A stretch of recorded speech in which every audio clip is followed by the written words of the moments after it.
one of my favorite things about going out and looking for these Lidar anomalies is it's actually the hike out there and all of the scenery. You don't know what kind of terrain you're gonna have to traverse, how you're gonna get there, if you're gonna need a boat, if you're gonna need to go off-roading, if you're gonna need to hike really far. It doesn't matter, you just need to get out there and find the Lidar anomalies and see what they are. And sometimes you find a Lidar anomaly that's just nothing, but that's actually rare.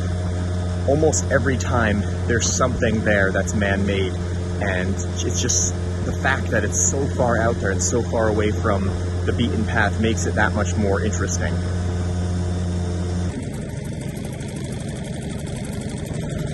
So I think this flat spot I'm seeing on the side of the river is a railroad, which is a good sign.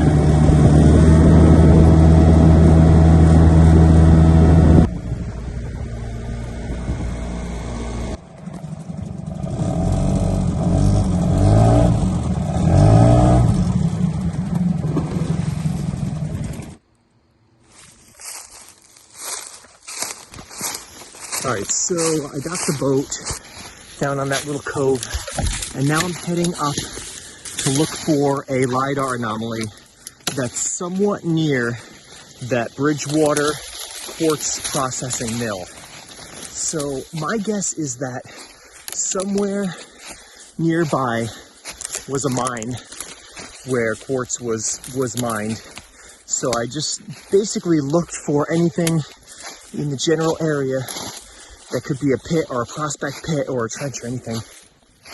And I found some really nice Lidar anomalies about a little over a mile from the shore.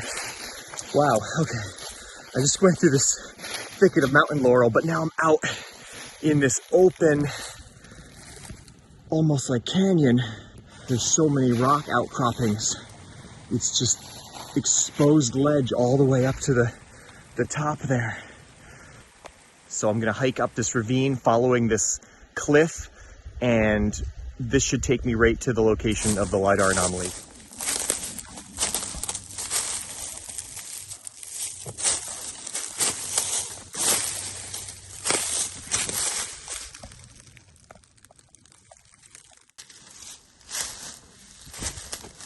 And it's actually a really nice foundation, and I'm way out here too. I mean, this is really in good shape. So, oh, look at this. This is a draft for the chimney. Wow.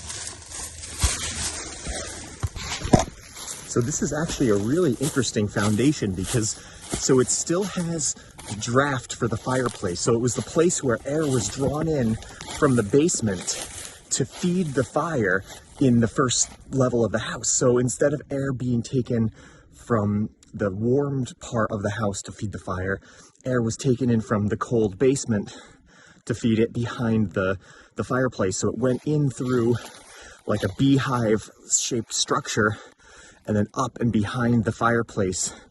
And this house is a perfect example of that. This is a pretty good sized house.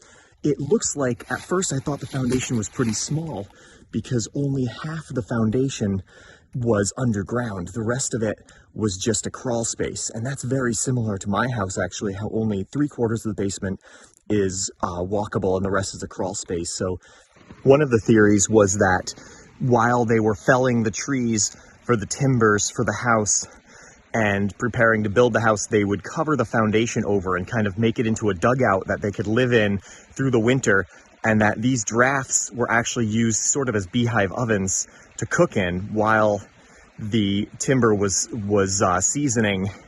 I don't know if that's true. It could be just an old tale, but it's pretty interesting to see this foundation and to see this beehive shaped draft that was built into the stonework, and how it took quite a bit of foresight to plan to build this in to the foundation. And it just shows that they really knew what they were doing when they were building these houses.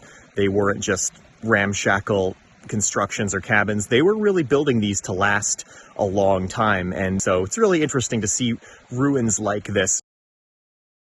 All right, so the last two Lidar anomalies are pretty mysterious. They're just simply piles of rock. Don't seem to serve any purpose 2 of them. So this was a pretty good practice run, at least. I didn't find the mine that I'm looking for, but I did, again, show that you can really discern man-made anomalies from natural anomalies. And this was a perfect example of that. So the first one, first of all, they all looked like pits, and there was one that looked bigger that looked like maybe a shaft. That was the foundation. The other 2 looked like small tailings piles, which were man-made piles of rock.